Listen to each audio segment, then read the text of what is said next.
Hello, beautiful people, and welcome to this episode of Two Girls, One Doc. One Doc. It's your girl, BD. It's Forens, the foodie. And we are back. We're back. With another episode for ya. I'm drinking today. As am I. I'm drinking water. Oh, look at the turntables turning. The turntables have turned with so much ice in here because I am hot as hell right now. And I'm trying to stay hydrated. And do you know what it is? And Forens is going to roll her eyes, but recently, I've really seen the benefits of water. Water is an elite liquid. It's crazy because so many issues that you have and people say, oh, just drink water. And it turns out that when you actually drink the water, you're fine. All is well. All is right with the world. It only took you 31 years to get there, but you got there in the end. And here I am. And that's what that matters. That's all that matters. I am drinking, I've grabbed my drink. I'm drinking the M&S Cosmo. Oh, I like that one. Yeah, it has 2 measures of vodka in it, so... Do you know, I'm not really a vodka babe, but I do like a Cosmo. Yeah, let me open this up. Ooh. Not the ASMR. Not the asthma. Okay, you're so uncouth. You even put it in a glass. Why would I put it in glass? So then that's more dishes to do. Do you know what scares me about cans? Because I remember seeing something about how there was a dead rat in a Red Bull. Do you remember that? Oh yeah. That story. It scares me with juice and stuff. I mean, I still drink out of cans, but it scares me because I'm like, what if? No, I hear you, but we're here now. I'm drinking out of the can, so all will be well. Is it nice? You haven't even told us if you like it. My water's delightful. Yeah, I mean, I've had it. Do you know what's really annoying me about this can? Okay, I don't know if you guys can see. They can, because you can show them. Yeah. Wait, no, your hand your hand is in the way. No. I thought you were showing me the front of the can. I wanted to see what it looks like so I know what to look for in M&S. It's Cosmo. Okay. Brand new, innit? What annoys me about this is that the mouth bit is not directly at the... in line. Wait, where is it? To the side. Tilt it. What do you mean? Tilt it so I can see where the mouth bit is. The mouth bit is here. Oh yeah, that's annoying. Yeah, that's annoying. Maybe it's a mistake. Like that pisses me off. Maybe it's a mistake. Shit like that pisses me off.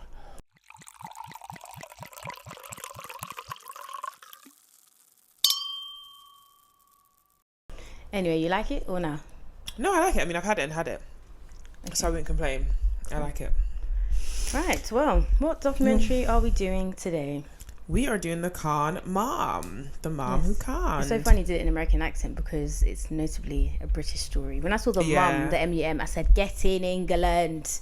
Get in. Come on. You think it's only the Americans that scam? No. We too, we can scam. Yeah, we can.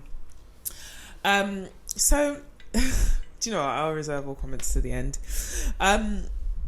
The documentary basically opens up with this pastry chef and he's chefing away. And there was not one thing he was making that I wouldn't have put in my mouth for real. It looked good, didn't it?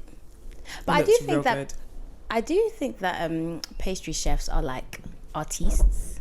Oh yeah, 100%. Like that guy on TikTok, the French one that makes guy.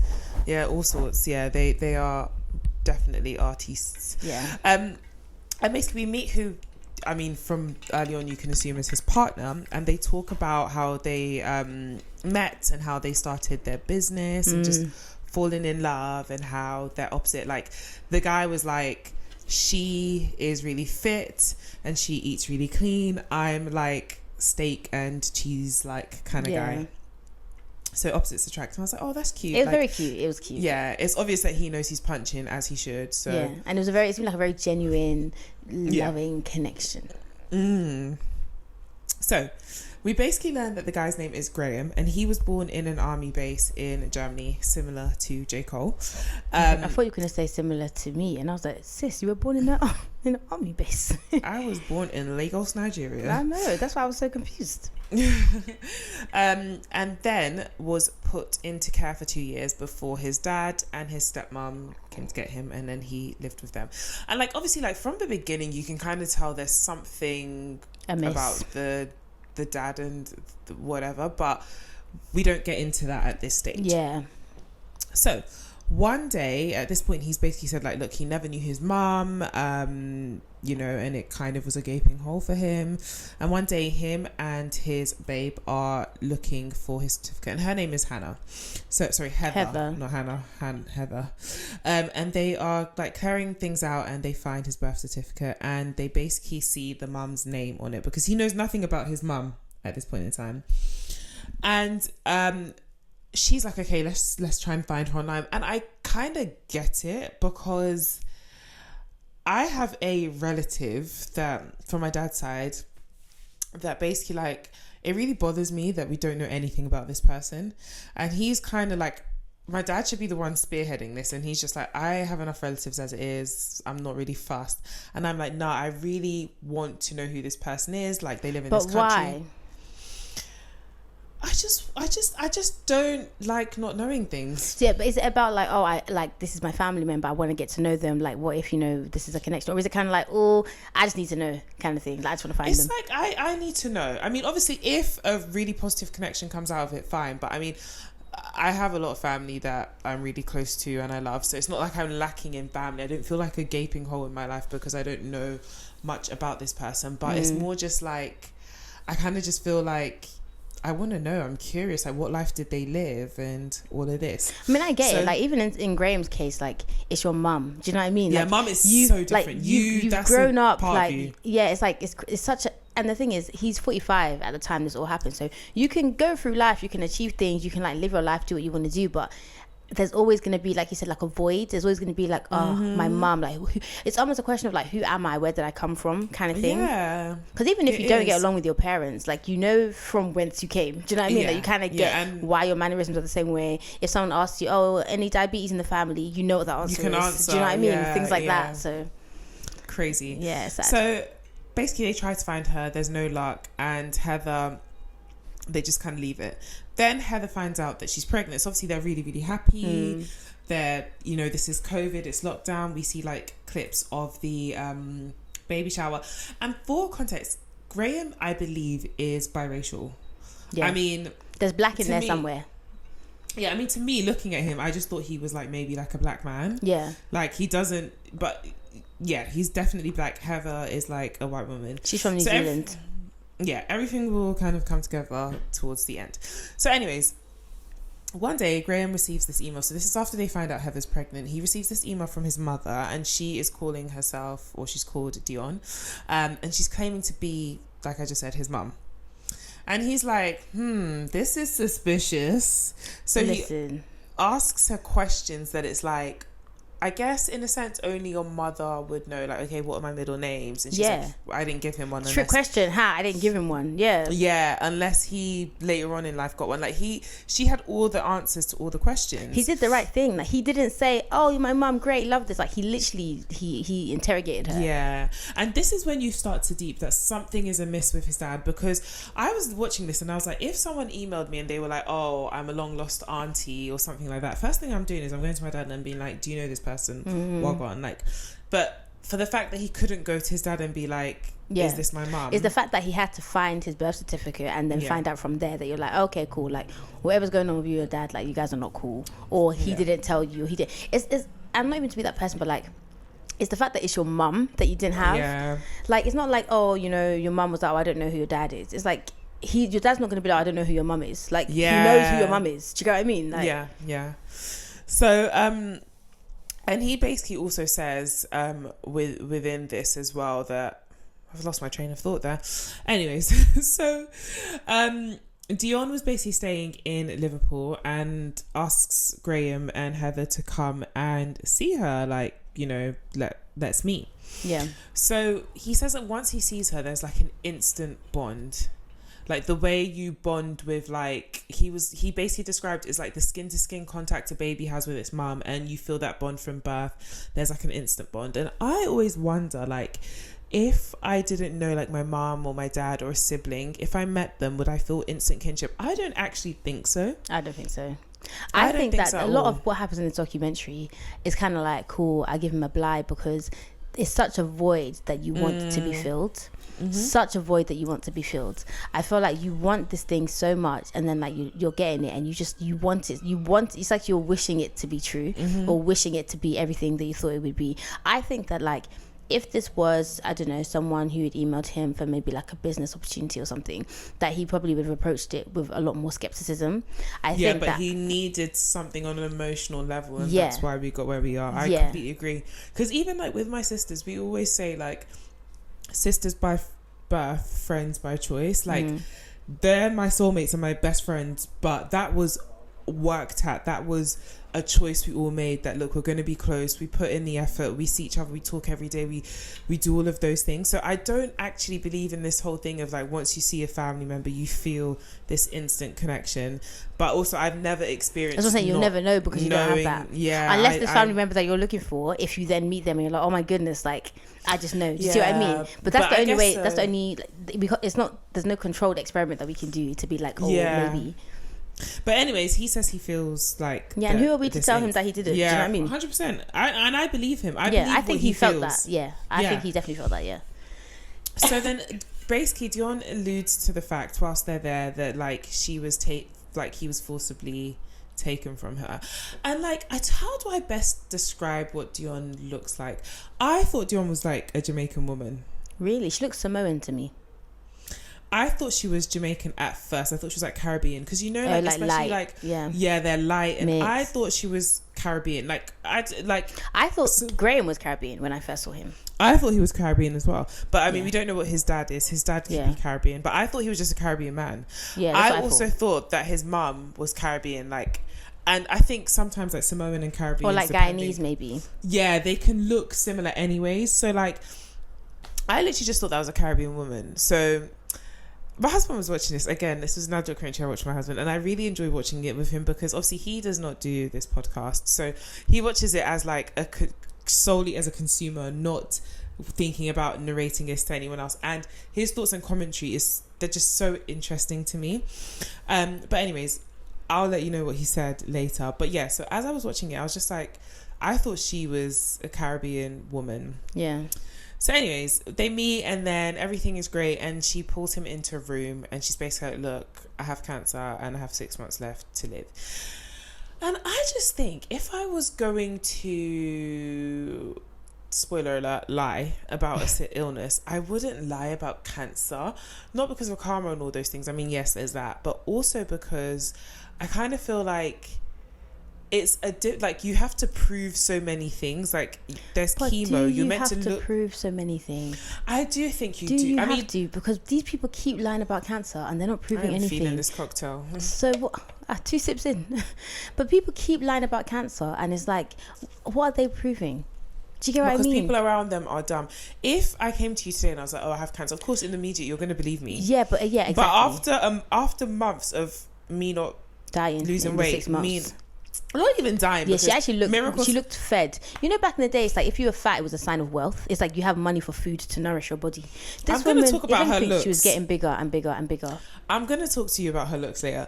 But like, literally, I feel like if after like 6 months you don't notice the weight loss that usually is, because with chemo, like my husband is a doctor, and he was telling me that like the thing with chemo is like, it's great if you like can go into remission, like maybe if it's like stage 1, stage 2, stage 3, but when you start getting to like stage 4, which is like terminal, like sometimes it can quicken your like death, because it basically kills all the cells. Everyone's got good to go. And bad. Everyone's got to go. It's like all the good cells are just casualty. The bad cells are gone. And so then from there you can easily get sick. Like it just exposes you to so much. So it's kind of like, it's only really not worth it. I don't say worth it, but it only helps. It's more beneficial. Yeah, exactly. So because it's killing the cells, you look sick. I've never seen anyone who is going through treatment that looks fine. Well, yeah. So I feel like, maybe if I came and said it to you today, you'd believe it. But after a few months of seeing me look exactly the same way I look, you'd probably be like, girl, are you okay? Like, I would probably be like, and even if you don't want to come on like, oh, you're lying, you could come on the whole like, oh, maybe they misdiagnosed you because you actually look alright. Like, let's go and check. Fine. Like, let's go check. Yeah. Like something, but you would be like, something is amiss. Yeah. So I don't know why I would lie about some sort of. I would do Lyme obscure disease, because that one is yeah. non-specific and there's so many different things, and is it this, is it that? That's what I would lie about. Literally. Because I don't know. But the thing is, it's his mum, innit? So whatever. But I just feel like maybe I'm just too skeptical of a person, and also have never been in this situation, so don't know what I would do. I have comments on that whole thing, but when we get to, I agree with you. 100% aligned. Because so we don't see, like, we see like photos and videos of her, and then we hear like little excerpts of her voice as well. I like how they do that, because basically you can't really understand what she's saying. Well, you can understand what she's saying, but they highlight what she's saying, not in terms of like the captions, like the closed captions, but they have like text on the screen, like as she's talking, the text appears, and then I like that they did that. I love that, but don't you think she sounds Caribbean? No, she sounds like Asian. But again, well, no, not again. Anyway, listen. Either way, like, she could be lying about where she's from, because there was Malaysia, I heard Singapore, there was Brunei, there was bare places, fam. So she could be, she's every woman, it's all in her, fam. Like. So Graham decided that he's going to spend as much time with her as possible, because obviously she has 6 months to live. And so he starts to learn more about her, obviously wanting to make up for lost time. And do you know what? Sorry, one second. Understandable. Do you know what? I think that for me, I think Graham is a very lovely person. I wouldn't take that away from him, because I would be bitter and angry. Yeah, I think, but again, it's the void, right? Yeah, I feel you're like just thinking about filling it, and it's the hope. It's the hope. I feel like there's some people, and if this has been your situation and you want to talk about it, let us know. But I feel like there's some people where it's like, this chapter has been closed. I don't care. Like with your dad, right? This doesn't mean a thing to me. It's whatever. I've gotten over it. I've healed. It's whatever. The fact that he saw it on her birth certificate, the name on his birth certificate, and went looking. Like he still wanted something from it, so he wasn't at a place where he was like, even now I still think that he still, you know, is open to whatever, but I don't know, man. So anyways, she basically says, look, she has business all over the world, she sells fruit, she does palm oil, she does this, she has businesses in Asia. She's like 70 years old, by the way, like 70. She's 80. Or 80, yeah. Yeah. And she speaks 18 languages. That much is true. He hears her on the phone speaking different languages. 18, how does he know? If he doesn't speak those languages, how do you know that we're not doing Simlish? I mean, I guess. Like, what? So, nothing is anything. I guess so. So she had, so she has fruit farm. She shows him video of so many people that she's helped. So all of it seems, I guess, from his perspective, to be legit. So they obviously, as they're in Liverpool at this point, in a lovely hotel, she's living it up, and she decides to come to London to obviously spend some time with him. And she stays in this 5-star hotel, and she racks up like crazy bills, and he's like, like, this is mad, my mum is rich. She must have it, yeah. Because imagine, I'm sorry, sorry to pause, but imagine one, no mother, dad shit, you know, foster this, that, cool, living your life. Mum not just comes back into your life, wow, I'm complete, this void has been filled. Mum has money. If someone came to me now and said, I'm your real father, or I'm your real mother, and I have money, I would say, bye mum and dad, lovely to have you. It was nice knowing you. However, this is where I belong. Do you know what I mean? I imagine. Asked my mum the other day, I asked both my parents, is there any hope of anyone knocking on my door and telling me, long lost relative, didn't know you in life, but I've left this in your will? My dad was like, no. And the way your mum is hitting that treadmill, you've got a long time to wait for your inheritance from us. And I was just like, ciao. I mean, obviously, I want to put off getting that inheritance for as long as possible, because I love my parents. But I would give anything to have some distant relative I never knew anything. I'd give anything to have a distant relative I never knew anything about, that everybody hated, so they just hid them and never spoke about them. But that person this is on why their deathbed felt bad. You're going to go and find your your relative, in case they got money. Literally. So I was waiting for someone to come and look for me. You were first. Here's all the money that I have. Here's all the money. Oh my You might as well. Listen, what have you got to lose but a bit of time? Nothing. So, anyways, at this point, she decides she's going to stay in London, spend some more time with them. All is well, blah, blah, blah, blah. So, she basically says she's wealthy from two different streams. One is from multiple her streams businesses. Of income. One is from her businesses. She's a very savvy businesswoman. And then the other is that she is the illegitimate child of a sultan in Brunei. Mm-hmm. And can I just say something? moving forward when it comes to like scams and stuff like that. I just feel as a rule of thumb, when stories start to get incredulous, realistically they are incredulous. Most people are just normal people. When I used to watch Hustle on BBC, shout out if you used to watch that show, loved it, yeah. They used to say, if it seems too good to be true, it probably is. Okay, it probably is. And like, I think that, like, you know, some things, crazy things do happen. Like sometimes, you know, like, fact is, or life imitates art, whatever the saying is, yeah. Truth is stranger than fiction, yeah. But like, how likely is it that is going to be you? It's going to be your truth that's stranger than fiction. And also the thing as well about it is just that if she really was this person, why did she wait 45 years to find you? Like, if she has all these means, like, even if you were forcibly taken from her, she obviously has enough money and power to have located you. She could have found you. She waited all this time. And this is another thing, is that, like, obviously we don't know all of Graham's feelings at any one time, right? It's a documentary.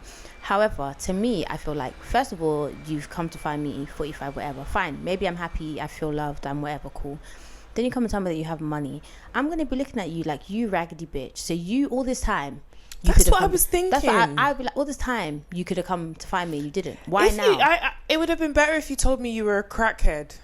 Yeah. That never had a if pot you came to me piss in. destitute and you're asking me for money, that would be, that would make more sense to me. And I think people, and that's literally what happened. What happened is she basically came to him asking him for money. Essentially, if we wrap this whole thing up, you came to me asking for money. So, but you dressed yourself up as if you me, knowing that you disappointed me for 45 years of my life.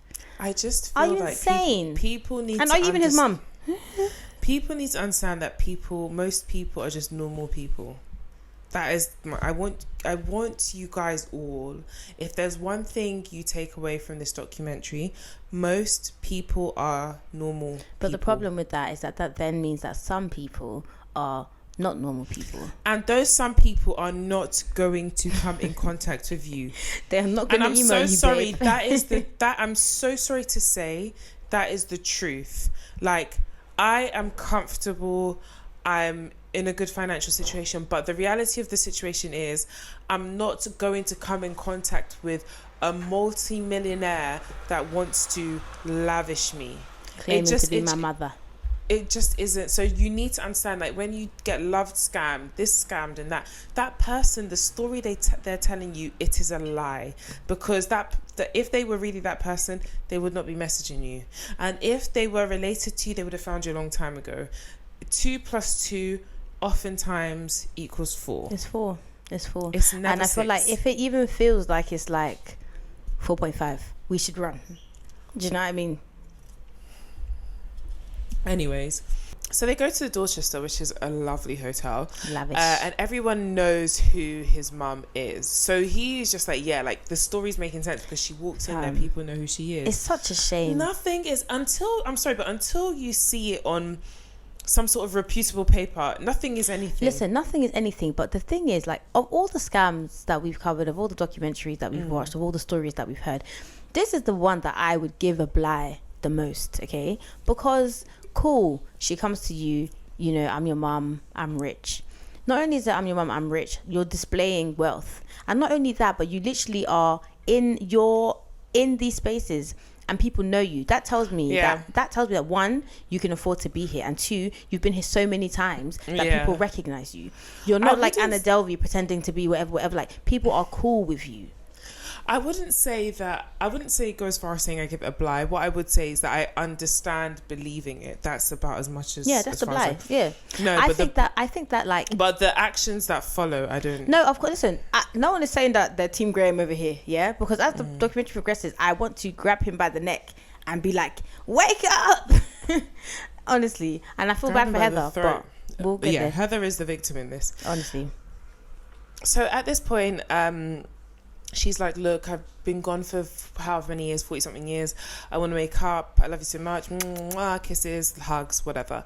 And so she's like, I'm going to buy you gifts. She's lavishing him with gifts. And she's like, it's not enough. I need to buy you a car. This is a distraction. Because when she said, oh, it's been 45 years, she should have said, why was it 45 years, actually? Why didn't you come and find me?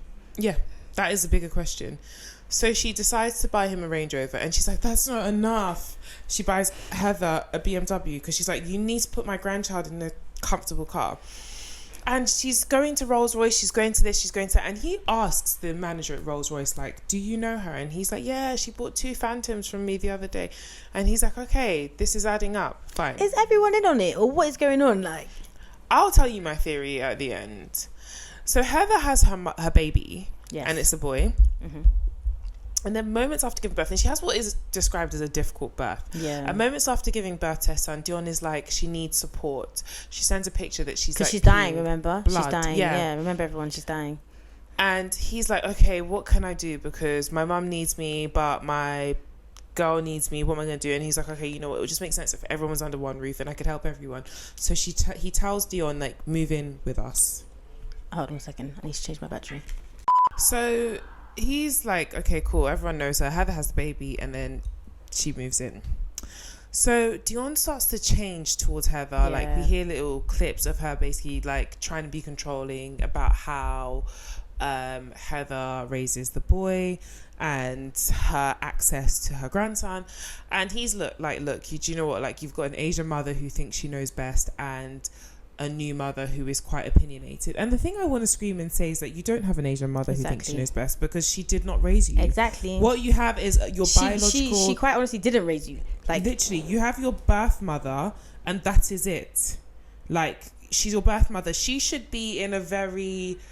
lucky to be here. I'm just happy to be involved. Exactly. She should be on her tiptoes and like, I'm just chilling on the sidelines. She shouldn't give any motherly advice, because you didn't, unless there are some siblings that he didn't mention. Maybe, I don't know. But even still, you weren't a mother to me. Yeah, so don't.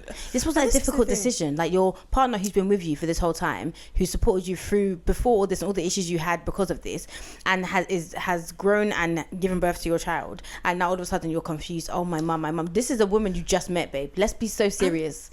This is the thing. Like, fundamentally, I'm sorry, but men are stupid.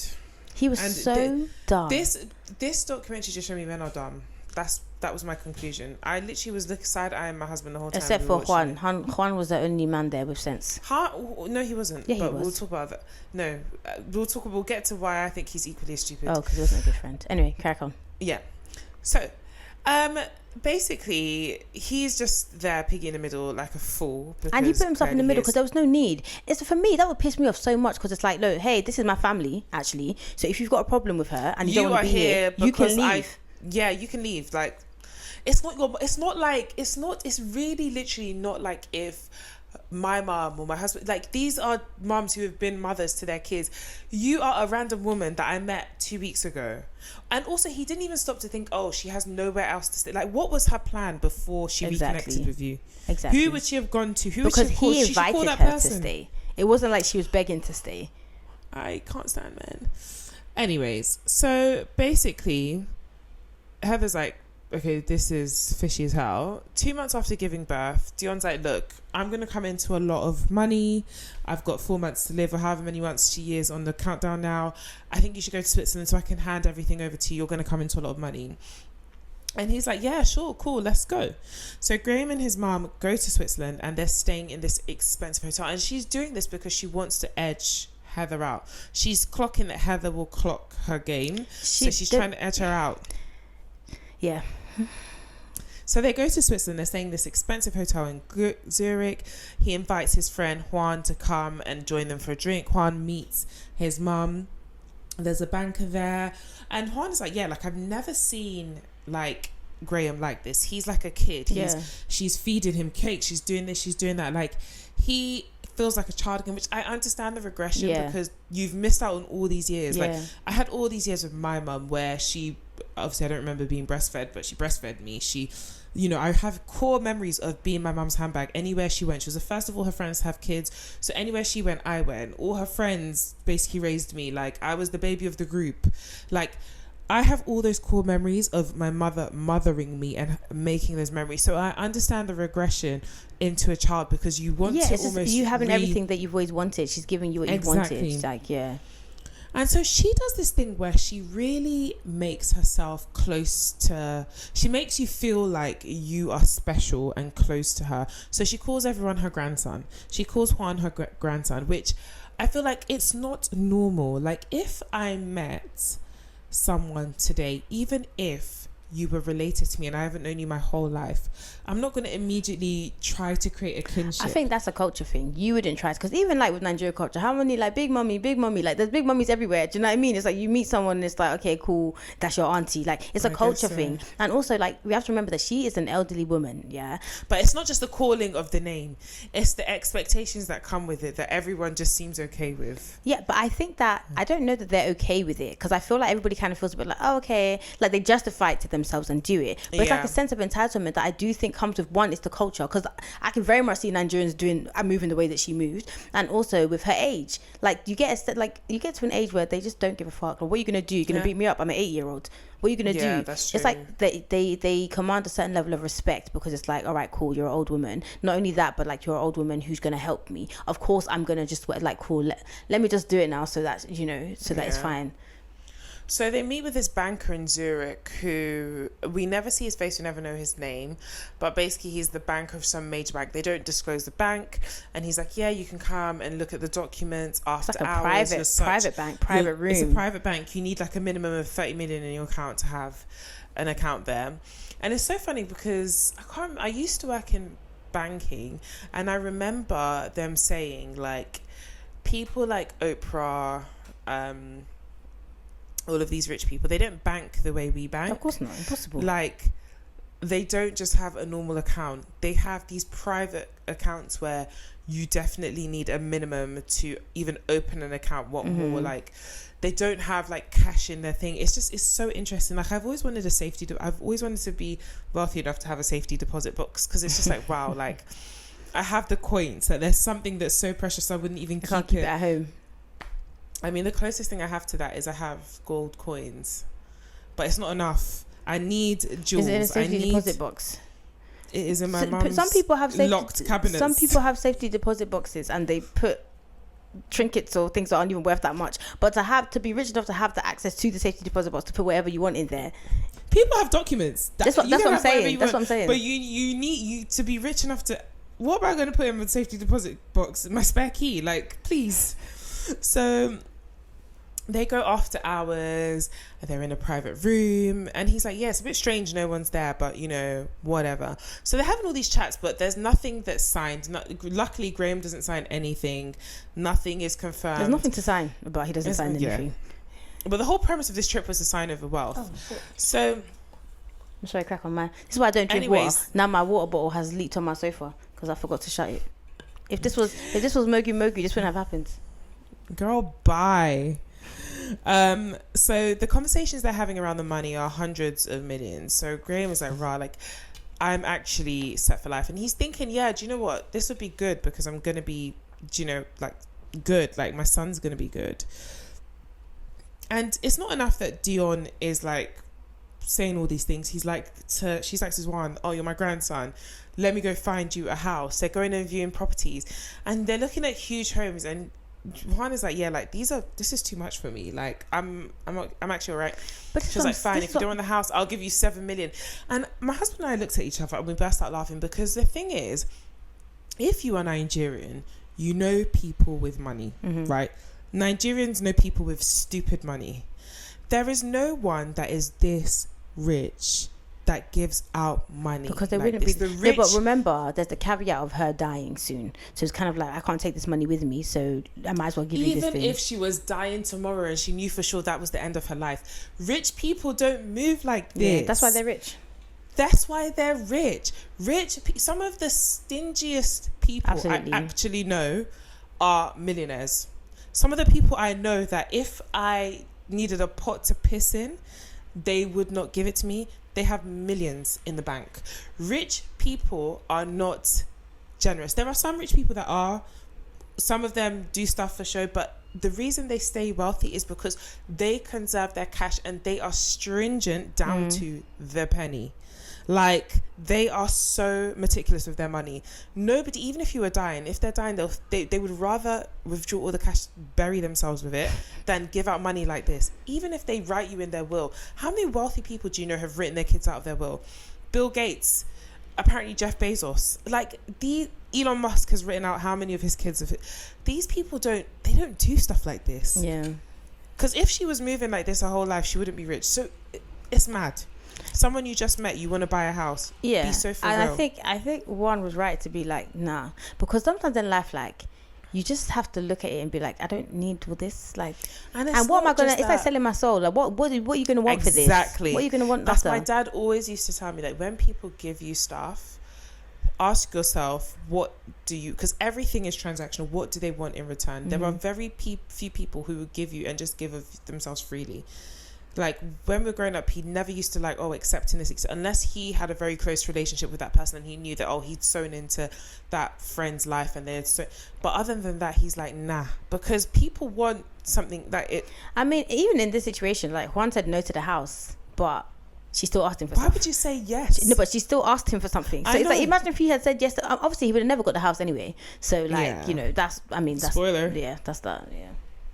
So basically, Heather is now going through the bank accounts and stuff like this, and I thank God that Heather even had access. Yeah. Because there are some women that don't have access. Oh, and then I'm watching Potomac now, and I'm at the bit where the Black Bill Gates, he has his tax issues. Yeah. And Karen was like, I knew nothing about it. I didn't have. But even in a recent season, Wendy was just like, yeah, like, I don't know who our home insurance or anything is. I don't know any of that stuff. And I'm not saying that Eddie would do her wrong or anything, but it's just like, babes, you are an adult. You're grown. You own this house, or you live in this house. Like, babe, you should be. There's just certain things you should be aware of, or at least know where to find wrong. Yeah, because if something happens to him, you are screwed. Where do you start? I remember I had a patient one time, and she was just, you know, my parents are all old, so she was just talking about how, like, her husband died, and obviously there's the grief of you losing your husband after all these decades being together. But she was like, he always used to change, like, the light bulbs, and, like, I didn't know how to change the light bulbs, and, like, one day the light went out, and I just, like, burst out crying because I was like, he would have done that, and he's not here to do that. I'm not saying that you have to do everything in the house and your man shouldn't do anything, but I'm just saying there's certain things that happen where it's like, just be aware of the things, right? Yeah. Because it makes it, like you said, it may not be that Eddie divorces her and does whatever, but maybe he is injured, or maybe something happens to him and he's no longer able to do those things. I agree. Just to be aware, like, it's so irresponsible. Yep. So Heather wasn't irresponsible, is what we're saying. Yeah. So she finds out that £25,000 has gone out of the account, and it's to help Dion cover her expenses, because she's basically told Graham that she didn't have access to her funds during COVID.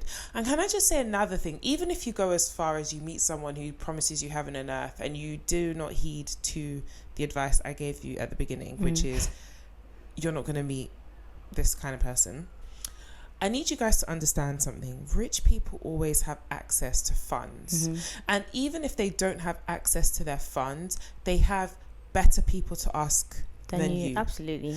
So please do not ever in your life give someone money who is promising, or who has said that they're rich and they're going to pay or who back. appears to be.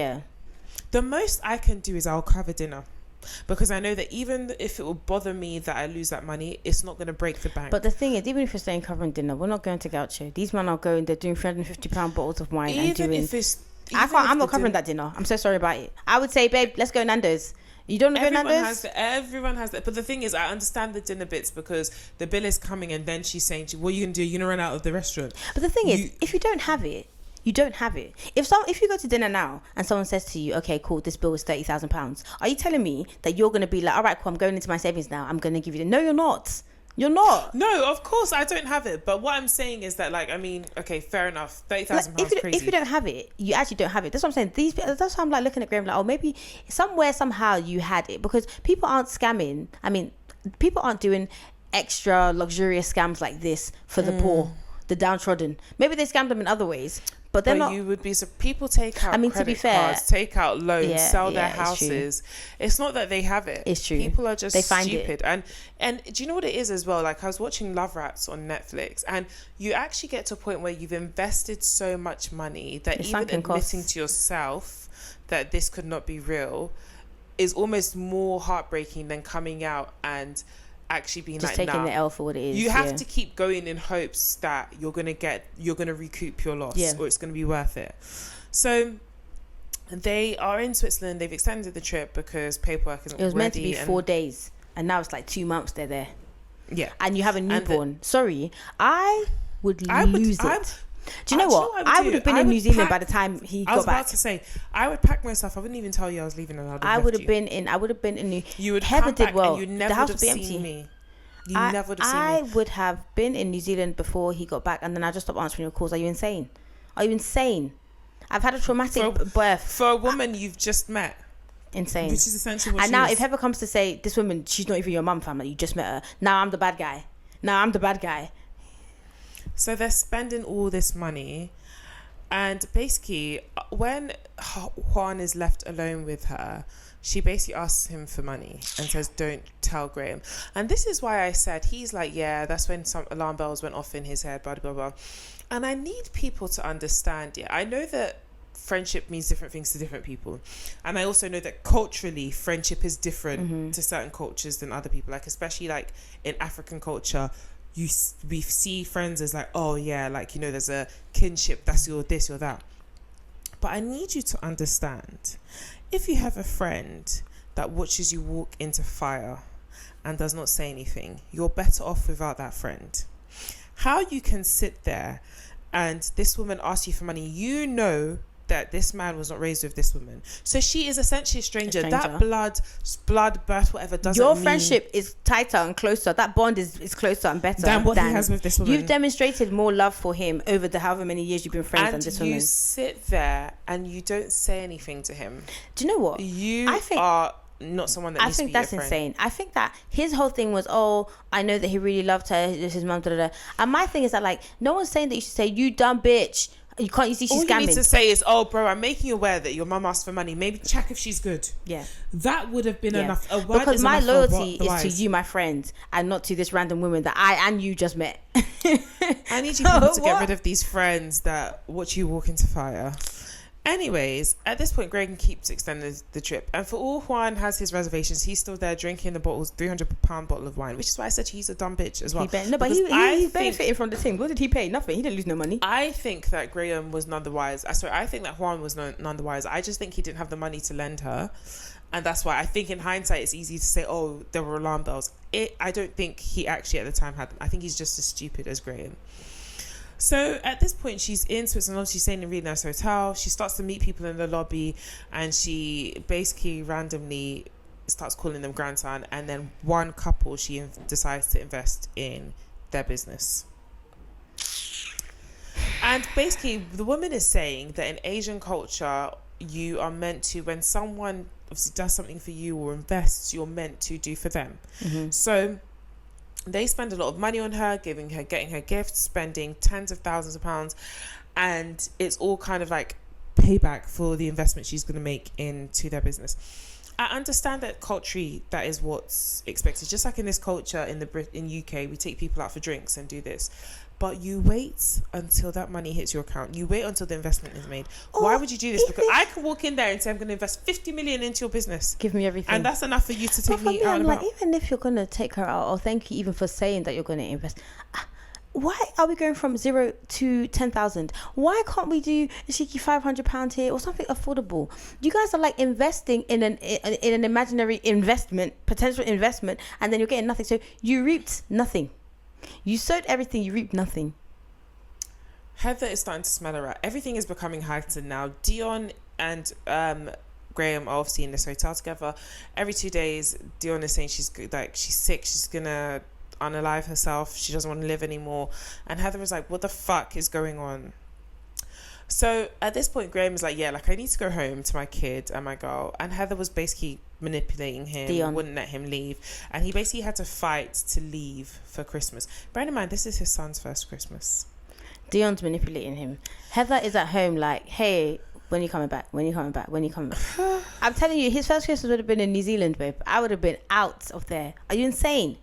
That's what I'm saying. Heather's a real one, man, because she really tried. She really tried. If Heather had hit him over the head with a frying pan or with a rolling pin, whatever the pastry chef man used, and left and fled, I would have been on her side. But she didn't. Women, please don't be a fool for men, because there's no benefit. So they had decided to spend Christmas in New Zealand. After Christmas, they were going to go to New Zealand to introduce the baby. And what's his name? Graham actually does come. He comes on New Year's Eve. I'm sorry, he comes Christmas on Eve. Christmas Eve. He spends Christmas with them, and then they were meant to fly to New Zealand. And then at this point, Dion is like, I'm so sick. Sorry, before that, during Christmas, on Christmas Day, they have a fight. Heather and Graham have a fight because Heather's basically like, what the fuck? This is fucking weird. Something is off. She basically says to him, this is weird. This woman is weird. Something's going on. And he's in denial about it, and they have like an actual fight. Yeah, that's important. And it just shows how, and also I also took this as a lesson, that as women, sometimes the best thing actually to do is just leave, because they obviously, the producers asked both of them about this Christmas, and Graham is like, yeah, like, I think it was a good Christmas. I cooked lots of food, like, we ate, it was great. And she was like, that was the worst Christmas ever. And it's like, sometimes you're talking to a man, you're expressing yourself, you're thinking that you're having a conversation, but it obviously doesn't land, because how you can have such different perceptions of the same event. Mad. And that's why you just say sometimes you're actually wasting your fucking breath, because it's not landing. I was so happy when I saw the end of this episode. Yeah, me too. So basically they go to, they're meant to go to New Zealand. Graham's like, my mum is dying, like, what if I go and I can't get back in time? This is not your mum in the sense of, oh, mummy. This is your mum in the sense of, she gave birth to you and that is it. And also the whole her buying them cars and stuff, he now feels indebted to her. He now feels indebted to someone who has not done anything for him besides buy these cars. It's insane. I feel like, sometimes you want to kind of sit on the fence and go, oh, I see both sides. If I was Heather, I'd be like, there is only one side. The family that you have created, or the person you don't even know. This woman who fractured your family. The choice is simple, and it's like, you have to choose. You have to choose. Unfortunately, you have to choose. He should have had to choose before, but he said he was able to win with, oh, everybody come and live in the house with me. Fine. You won that battle. You went to New Zealand. That was a choice. You chose her then. Sorry, Switzerland, you chose her then. Now I'm saying, let's go to New Zealand. You're choosing her again. Cool. That's your family, right? Cool. Be with your family then. Are you insane? So she's saying she's gonna die, and Heather's like, do you know what, Deuces, I'm going to New Zealand. I need to be around people, and I get it. I need to be around people that love me. I need to be around people that are gonna feed my soul. I'm a first time mom. I have a young child. My partner is not there. Like, I can't do this on my own. I mean, this country is not even mine. I'm telling you, when I lived in Manchester for a bit, that's not even down. That's literally down the road, yeah. And I remember feeling like, I do not feel like myself. Like, I want to be around my friends, my people, my family. Like, and when I came to London, it's like, oh, I feel like myself. I can breathe. I literally could not imagine having a baby in a different country to, like, my parents, and not, I don't even want to think about it. That would be my 13th reason. So we meet Pang, and he is a middleman for some cancer treatment company that Dion was investing in. And basically, again, Victim 82. Literally, Asian culture, we will, you're investing this money, we will give you a gift. And what they were going to do is give her this, like, exclusive treatment that was only available in Switzerland to help her, obviously, as she is a cancer patient. And she's like, no, I'm dying anyways. It's not worth it. Instead, give me 50K, which is basically, I guess, the cash cost of the treatment. And I will distribute that to other patients. There's no need wasting this treatment on me. And so they do. Someone with cancer, they said, don't give me the treatment. Give me the money. No, but I understand it. If you're terminal and you're old anyways, yeah, but why would I understand? Don't give me the treatment, but why give me the money? Exactly. Why give me the money? I say donate in my name. If you're gonna die anyway, why give me the? What are you gonna do with that money in that time? That's gonna. She said she was giving this cancer, but then why couldn't they just do that? Why do we need you? Why are you here? Donate in my name. You don't need to give it to me if you're really about that. So, anyways, at this point, Dion comes back to London, and she's staying in this, like, hoity-toity apartment. And she invites all of Graham's friends over. And this is really weird, because, like, if my dad, I try to put this in context, my dad doesn't go about, like, we might be doing something, and he's like, oh, you can invite your friends if you want. But he's not going to be like, oh, invite all your, like, I don't know how to explain it. It was just weird. It was kind of like, it was giving Amy in Mean Girls, the mum, where she was like, you want anything, condoms? Like, just, why are you trying to, I don't know. It was weird. So at this point, we start to learn a bit about Graham's childhood, and he doesn't talk a lot about it, but he basically says he had a really abusive childhood and a really abusive dad, and he doesn't talk to his dad. And they're basically trying to say that this is why there was a massive void, which is what we're saying. Heather feels like that was a reason there was a void. Graham feels the same.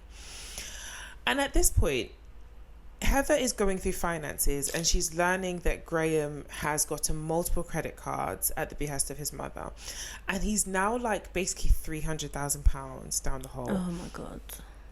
I actually felt physically This is reason enough to leave. sick. This is actually reason enough to leave. I felt like there was someone sat on my chest when I had that figure. Yeah. Where do you even, like, I don't know if I would go on in life. Where do you begin to pull yourself out of that hole? Because the thing about being in debt as well, the snowball effect isn't going to help that one, boy. The thing about being in debt as well is that, like, it's so crippling. Everything in this world is based off of finance. Mm-hmm. Like, you basically can't function in this society without finance. This is not Nigeria. So you need to finance, but your credit will be bad because you're in debt. So it's like you can't even live. And then even if you work and work and work, unless you're going to take all your salary, even if you take all your salary to pay off, how then do you live in? Yeah. So you're going to accrue more debt just trying to live. Hey, Jesus. And for what? You can't even see the fruits of your debt. That is what I was saying to my husband. I was saying to my husband that if someone stole money from you and they used it to buy a house, you can see physically where that, even if you made a bad business deal, at least you were trying to better yourself. Mm-hmm. This debt went to dumb shit, frivolous. Drinking it, you shut it out. And not even of your own accord, because if you were going to get into debt, you wouldn't have chosen that hotel. You wouldn't have chosen that wine. You wouldn't have fucking because what was happening as well was that the car she had promised, this is why men are so annoying, and this is why it's like you cannot be equally yoked to men, because they will leave you in the desert with no water and they will not piss on you if you're on fire. Like, why would you? He said to his wife, oh, she bought us cars. Fine, I understand that. I would be like, great, free car. But what she actually did was she put down a deposit for the cars, which when you're leasing a car, you put down a deposit. Fine. Then she was like, well, I don't really know where this relationship is going. Understandable, which is logically what a lot of rich people do. I don't want to buy you out a car outright, and then in the end we end up not being it's not understandable to me, because it's like nobody asked you to bring up the car in the first place. You brought it up. So if you were going to bring it up, you were going to buy me a car, then just buy the car. Why are you paying me on finance? Because I wouldn't have decided to do that. I wouldn't have to. So then you decided, even if you say you want to finance it in your name. That's what people do. When these really talk about, you say, oh, is the car even in your name? That's what they were asking Quad. Is that Rolls Royce in your name? Is the house in your name? Why would you finance a car in my name? Then every month I'm waiting for you to transfer me the funds. It doesn't make any sense. That's why with Graham, I'm like, why did you sign that? Are you dumb? Are you stupid? If I was Heather, oh my God. And the thing is that it's not even about, oh, you lied to me. It's actually about at the point where it's like, oh, okay, you're just stupid. I can't trust your judgment. So I can't trust your judgment. You can't lead this home. Need to be in. We can't be, because you're stupid. Yeah, I can't. Yeah, you can't. I can't even sleep at night and trust that like you wouldn't do something dumb.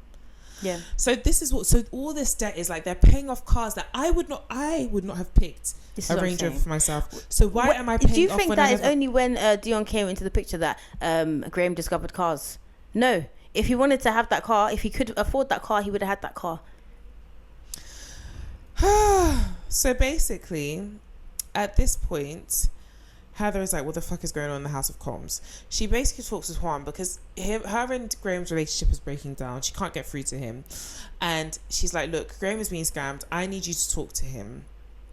Meanwhile, Dion is telling others, because she needs to cover her lies with other people. So she's telling other people that Graham is terrible. He's stolen my money. He's a terrible son. He treats me terribly. He won't support me even though I'm sick. And everyone feels sorry for her. Did she tell them, oh, I only met him 3 weeks ago? Did she tell them that part? They are sending her money to help her because she said that he's emptied out the accounts. And Heather starts to see that Dion has multiple aliases. So she's looking this woman up, she's investigating. And her stories, she has conflicting birth certificates with conflicting dates, with conflicting fathers. Nothing about her is honest. And so Graham has iced Heather out at this point. And he decides to go back to Zurich with Dion, and Juan tries to talk to him at this point. And he's like, look, something in the water ain't clean. Yep. Your mum has lied. She's asked me for money. And Graham starts to realize that, oh, like, I'm actually drowning in debt. And we hear the Who do you think that's because of? Waste man. We hear the conversation between Dion and Graham, and she's basically sticking to the story. He's like, so I just want to understand, my grandfather is the whatever Sultan of of Brunei, Brunei. and my uncle is the current sultan. She's like, yes, my mum slept with this and that and the third, and then had me, and da da da. And he's like, girl, be so for real. And Pang is getting stressed. Pang says that he feels like he cannot breathe. He can't. How can you breathe? How can you breathe? He's starting to realize that he gave all this money. He's like 100k down, and he's never going to get that back. So he writes to Brunei, and I get it, you're desperate at this point. And they're basically saying, like, look, we feel your pain. So sorry, but we do not know this woman. She has no affiliation with the royal family, so we can't help. And I said 100k, but actually it's 150k. Yeah. At this point, Pang's like, do you know what? I'm going to reach out to Graham because I've heard all these terrible things about him. But at this point, we need to have a conversation. He reaches out to Graham, and Graham says that he's mortified because he starts to realize that when they came back to London and they were staying in like near Tower Bridge and everything, it was Pang's money that they were spending. Yep. And he's getting emotional. And she's basically saying, Pang's basically saying, like, look, she's told me all these terrible things about you, and she's asking me for money because you cleared out her bank accounts. And Graham's like, what the fuck is this shit? So we're rounding up. We're getting to the end of the documentary. God, I was so incensed. And Graham was like, I want a DNA test, because he had mentioned this in the beginning, and she was like, no need for DNA. You either trust me or you don't. And so he went along with the ride. Which, again, when I saw this, I was like, babe. Stupid. Like, that's the very least you could. This is what I'm saying. You're not skeptical enough for me. Like, I have skepticism in abundance. I can give you some. Have some. I mean, in fairness to him, he did say that, look, I just wanted to belong. So I get that, but that explains the lack of skepticism. Like, we understand it, but we just think it's dumb. Yeah, it's unfortunate. And the most shocking thing about this documentary is they do the DNA test, and it comes back that she's his mother. The whole time I thought that it's gonna be the gag she's not even his mum. That's what I kept saying. I kept saying that as well, and I think somehow it makes it worse because it's 100% like worse. You would do this to your own child. Of course you would, because he's not her child. Like, okay, cool, she popped him out, but like, she has no ties to you. You mean nothing to, and also it just seems like she's been doing this, yeah. No one just wakes up at 80 years old and becomes a scammer, yeah. So it's like you just were a mark. And look at, like, judging by the sounds of it and that, things were getting tricky for you, and you just needed someone else. So she probably was waiting to cash in on this. Because basically what he says towards the end is that he remembers seeing her ticket to the UK, and it was a return to Bangkok. The only reason she didn't get on that return to Bangkok was because of COVID. Mm-hmm. So he basically starts to realize that had COVID not happened, she would have just gone back. Yeah. She never had this big intention of finding him. Yep. She just needed a cash cow because she was stuck in London. Yep. Simple. Crazy. So basically, Graham is saying that the last time he's seen his mother is when they do the DNA test. I mean, spoiler alert, we don't know if she's alive, if she's dead, where she is. And after that, Dion disappears. And Heather starts to find out that Dion has been scamming all over the world. Like, she's talking to various people that have been scammed by her. Hundreds, thousands, some millions of pounds. There are articles about her doing things as petty as shoplifting. See the newspaper articles. It's just insane. And then at the end of the documentary, we see Graham having a FaceTime call with Dion where she, I don't know, apologize is giving it a bit more credit. She doesn't give a fuck. She doesn't give a fuck. And at the end, she's basically like, look, this is who I am. I did what I did. I'm not changing. And it ends with Heather leaving. She's left Graham. Yeah. They realized that she's never going to come back. They don't have any interviews together. So do you know what? I actually thought they were still together for a while. I thought they were together. And that stuff started to happen. I was like, oh, okay. And then like they reveal almost like, yeah, they're not together. She went to New Zealand. She never came back. She stayed, which great. I hope she's found the real love of her life that isn't a fool. Yep. And Graham is like, yeah, he's sad, but he knows that his son is being, I think, great, because basically he's sad, but he knows his son is being well taken of and he's surrounded by love. And the impression I get is that Graham isn't very present in his son's life. That's what it seemed like. But you know what? I thought about this and I was like, you have a child with someone and that someone moves abroad. Like, what do? Do you then also move abroad to be with your child? But this is what I say, and this is why I'm going to say what I'm going to say. I think Graham has a lot of issues that he needs to work through, or he needed to work through before he procreated. And maybe he was doing fine, but this particular situation set him back. It would set anyone back, really. If when I was born in a separate country to where my dad lived, because my mum was in Nigeria, my dad was in England. Long story, but whatever. That's why I was born in Nigeria. And my dad, despite how broke he was at the time, would come as much. He was like, I did not have a pot to piss in. He would come to see his child. He said the day he found out I was born, he wept. Like, he would come to see me as often as possible, send things back. Like, he maintained as best a relationship, bearing in mind there was no FaceTime, there was no this, as best a relationship as he could with his child, knowing that he fought tooth and nail to get me and my mum over to England to live with him. And I say all this to say, if you want to be a parent, you will be a parent.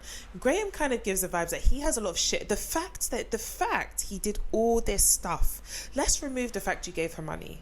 Because, okay, you just want to be part, you want to belong. Great. You went to Switzerland for months on end when you just had a baby, in the most important months of that baby's life. If anything had happened to Heather whilst you were in Switzerland, that child would have had no one.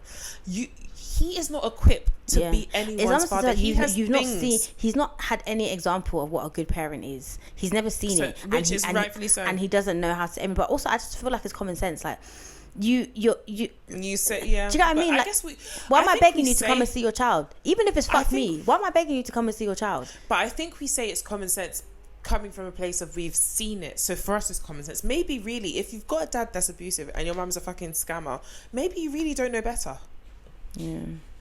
And I guess for Graham, it was him chasing what he's wanted rather than looking at what he has. Exactly, which is stupid. But yeah, guys, that was basically the end of the documentary. We don't really know much about where Dion is right now, or if she's alive. Did you look it up? No, or even her real age. I think I had seen enough at that point.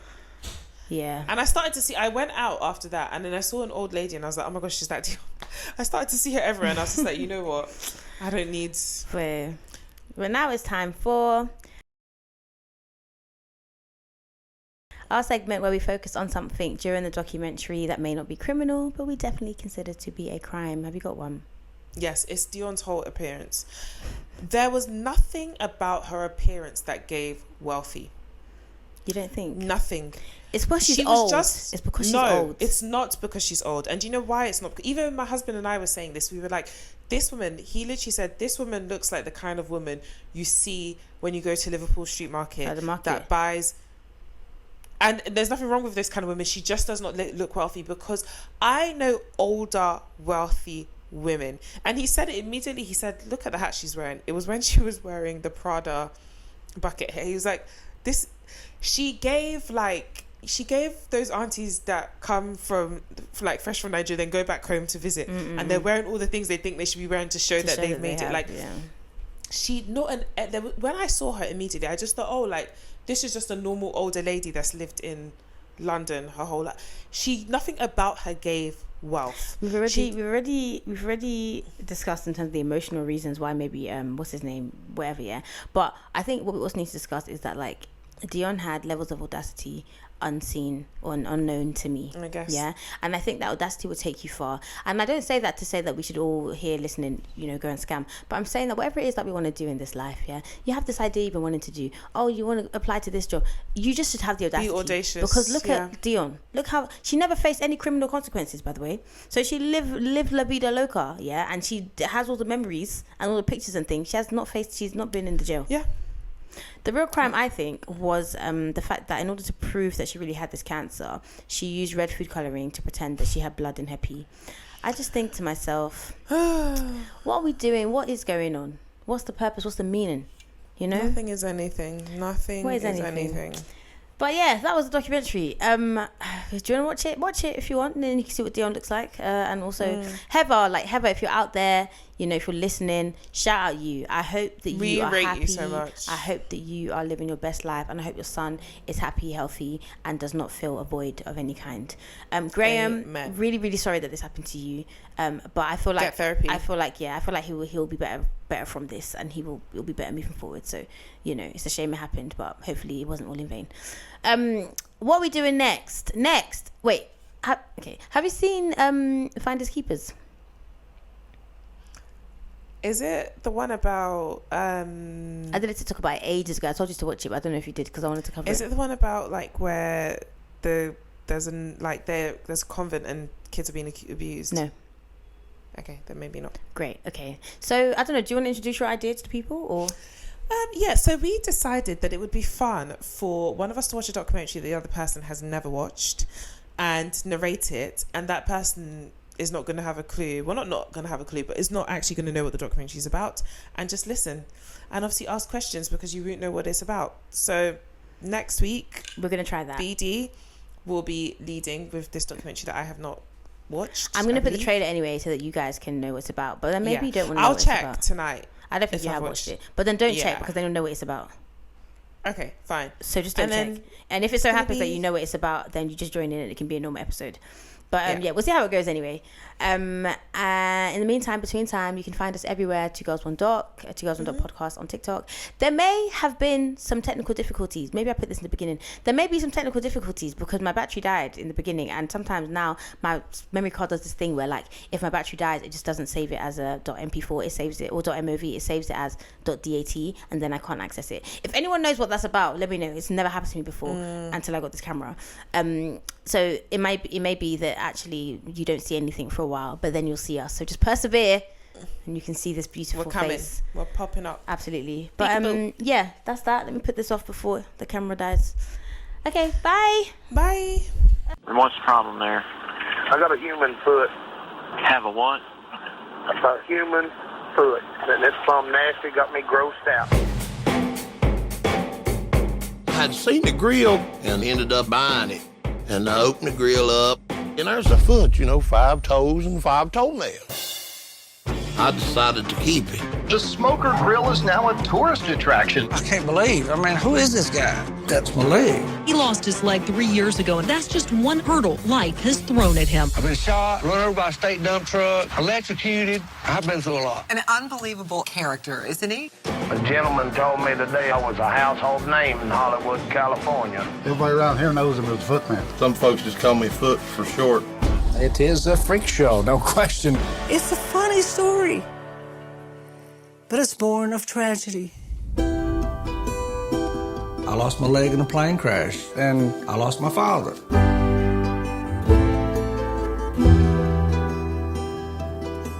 When I was a kid, I made a wish. One day I might be a movie star. He likes the spotlight. It's all he thinks about. It's just took him over. After the crash, they send you home with a can full of Oxycontin, and nobody says anything about the addiction. That's what about killed me. And I would have just kept on doing what I was doing. It's really all I had was that leg. If he can hang on to this leg and keep it in this world, then that's his dad. This leg has given him a purpose. There must have been 50 cameras clicking and flashing. None of that had ever happened before in my life, and that's something you'll never forget, The battle tonight is just who does that leg belong to? I got proof, evidence. He actually thought this was his big break. As bizarre as it all is, we can't move forward until there's an ending for this leg. It's a win-win-win. If you're just winning or win-winning, that's just winning or win-winning. But when you're win-win-winning, you're win-win-winning.